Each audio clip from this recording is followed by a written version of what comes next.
ఈ పవన్ కళ్యాణ్ జనసేన ఆవిర్భావ సభలో చాలా రకాల అలజడి జరిగినాయి కదా! దానిపై అయితే ఇప్పుడు వాళ్ళు అనేసి వదిలేసారు అప్పటికి గానీ, ఇప్పుడు టీడీపీ వాళ్ళు మెయిన్ లీడర్స్ ఎవరు కూడా సైలెంట్‌గా ఉన్నారండి. వాళ్ళు ఎక్కడ కూడా మాట్లాడట్లేదు. మీరు అర్థం చేసుకోవచ్చు. లోకేష్ గాని, చంద్రబాబు నాయుడు ఇద్దరు కూడా ఇన్‌స్ట్రక్షన్ ఇచ్చినట్టున్నారు వాళ్ళకైతే. వాళ్ళైతే ఎక్కడ కూడా మాట్లాడట్లేదు. వాళ్ళ నాయకుడు గాని, ఎవరు గాని. కానీ ఎవరైతే కార్యకర్తలు ఉన్నారో సోషల్ మీడియాలో కొంచెం యాక్టివ్‌గా ఉంటారో వాళ్ళైతే ఆథరైజేషన్ ఎవరైతే ఉన్నారో ఆథరైజేషన్ ఎవరైతే ఉన్నారో వాళ్ళు కూడా పెద్దగా మాట్లాడట్లేదు. మామూలుగా సామాన్య కార్యకర్తలు వాళ్ళు ఉంటారు. వాళ్ళైతే వార్ నడుస్తుంది. పవన్ కళ్యాణ్ అభిమానులు కావచ్చు, లేకుంటే టీడీపీ అభిమానులు కావచ్చు, వాళ్ళ మధ్య అయితే వార్ గట్టిగా నడుస్తుంది. వాళ్ళైతే ఆఫ్టర్ ఆల్ నువ్వెంత పవన్ కళ్యాణ్ నువ్వు 40 సంవత్సరాల టీడీపీ నువ్వే నిలబెట్టావు. ఎందుకంటే నువ్వు కనీసం 2019 ఎలక్షన్‌లో నువ్వు కనీసం 2 సీట్లు కూడా గెలవలేకపోయావు. అలాంటిది టీడీపీ నువ్వు నిలబెట్టావా అని ఎలా మాట్లాడతావు నువ్వు? అసలు నీకేం హక్కు ఉందనేది చెప్పుకొచ్చాడు. అలానే అసలు జనసేన నిలబెట్టింది టీడీపీ అని మీరు గుర్తుపెట్టుకోండి.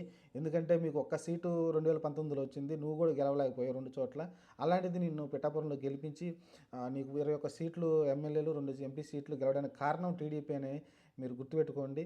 మిమ్మల్ని జీరో నుంచి హీరోని చేసింది టీడీపీ అని అయితే వాళ్ళైతే విజృంభిస్తా ఉన్నారు టీడీపీ కార్యకర్తలు. వీళ్ళ మిద్ద అయితే మెయిన్ వాళ్ళు ఎవరు అనుకోవట్లేదండి. ఎవరు కూడా ఇక్కడ అంతా ఇలా జరుగుతూ ఉంది. అలానే వర్మకు సంబంధించిన సెపరేట్ వర్గం కూడా అటాక్ చేస్తూ ఉంది ఒక పక్కన. ఎందుకంటే వర్మని అన్నారు కదా, మన నాగబాబు వాళ్ళు గెలిపించారనుకుంటే పవన్ కళ్యాణ్ని వాళ్ళు గెలిపించారనుకుంటే వాళ్ళ కర్మ అని అన్నాడు కదా.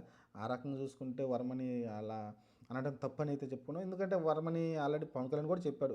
నా విజన్లో వర్మ పాత్ర ఉందని పవన్ కళ్యాణ్ చెప్పడం చూసాం. గెలవక ముందు ఏదైతే ఎలక్షన్లు స్టార్టింగ్లో ఏదైతే ప్రచారం జరుగుతున్న టైంలో కూడా నా గెలుపు బాధ్యత నీ మీద పెడుతున్న వర్మ అని పవన్ కళ్యాణ్ కూడా చెప్పడం చూసాం. ఇప్పుడైతే నాగబాబు ఇలా చేయడంతో అయితే వాళ్ళైతే ఆగ్రహం వ్యక్తం చేస్తున్నారు. గెలవక ముందు ఒక మాట, గెలిచినాక ఒక మాట అయితే పవన్ కళ్యాణ్ అంటే నాగబాబు ఇలా అనడం తప్పని అయితే వాళ్ళైతే భావిస్తూ ఉన్నారు. ఇలా రకరకాలుగా జరుగుతూ ఉందండి అసలుకి. ఎందుకంటే ఆవిర్భావ సభ సందర్భంగా ఏదైతే వ్యాఖ్యలు చేశారో రెండు కూడా రెండు కాంట్రవర్షియల్ అయిపోయింది. నాగబాబు వర్మని అంటాం కావచ్చు, లేకుంటే పవన్ కళ్యాణ్ 40 ఏళ్ళ పార్టీని మేము నిలబెట్టామని పవన్ కళ్యాణ్ చెప్పడం కావచ్చు. ఇవి రెండైతే పవన్ కళ్యాణ్ అభిమానులు అయితే సంతోషంగా ఉన్నప్పటికీ టీడీపీ అభిమానులు అయితే చాలా ఆగ్రహంగా ఉన్నారు. వాళ్ళైతే సోషల్ మీడియాలో చాలా ట్రోలింగ్ అయితే చేస్తున్నారు. కొంచెం ఎక్కువే మాట్లాడుతున్నారు.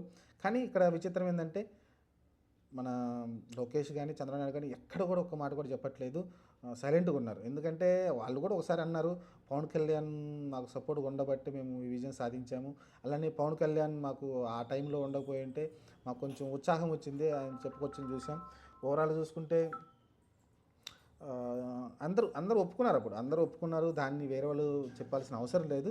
కానీ పవన్ కళ్యాణ్ ఆ మాట అనుకుని ఉంటే బాగుండేదేమో. ఎందుకంటే ఆ మాటతో పాటు ఈ మాట కూడా మా విజయంలో కూడా టీడీపీ సహాయపడిందని చెప్పుకుంటే బాగుండేది. ఇవి ఓన్లీ జనసేనే టీడీపీ నిలబెట్టిందని అనటం కాకుండా మాకు కూడా టీడీపీ సహకారంతో మేము కూడా నిలబడ్డాం, మాకు కూడా సీట్లు వచ్చాయని చెప్పుకుంటే బాగుంది అనిపించింది. కానీ అది కొంచెం అక్కడ కొంచెం ఏదో మిస్కమ్యూనికేషన్ లాంటిది జరిగింది.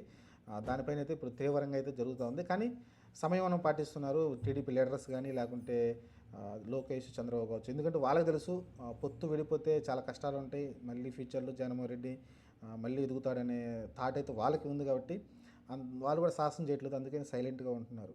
చూద్దాం మరి ఫ్యూచర్లో ఏం జరగవద్దు. ప్రస్తుతానికైతే ఇది ఒక సైలెంట్ వార్ నడుస్తుంది జనసేనకి టీడీపీకి మధ్య.